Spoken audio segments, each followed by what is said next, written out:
આજે આપણે વાત કરશું ગણપાદર ગામે આવેલા સંત શિરોમણી શ્રી નાગાબાવા દાદાની, જે ખાલી ભોળિયાનાથનું મંદિર નથી, કેટલાય વર્ષો જૂનો ઇતિહાસ ને લોક વાયકાને હાચવીને બેઠું છે।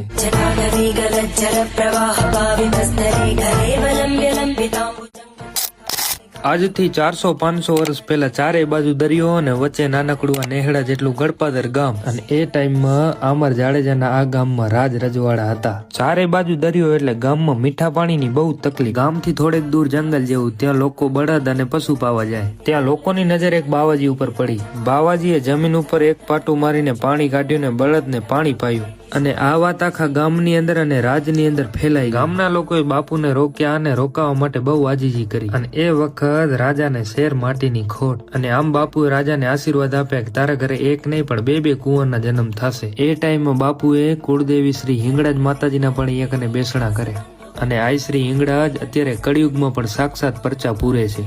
બસ નાગેશ્વર દાદા એ જ ટાઈમમાં સમાધિ લઈ લીધી અને આશીર્વાદ આપતા ગયા કે મન શ્રદ્ધાથી મારા પાડે કોઈ નાળિયેર શ્રીફળ મૂકશે તો એના ગમે એવા રોગ મટી જશે ને ધારે કામ થશે। બાપુને કવલી ગાય હતી, એટલે કે 12 મહિના દોવા દેતી પણ વિયાતી નહીં। એ ગૌમાતાની સમાધિ પણ એક અને આવેલી છે। દાદાની જગ્યામાં વર્ષો જૂનો કૂવો પણ છે, તે પણ કેટલીક લોકવાયકા અને કેટલીક વાતો સાથે સંકળાયેલો છે। નાગેશ્વર દાદાએ આજે પણ આ કાળા કળિયુગમાં કેટલા ના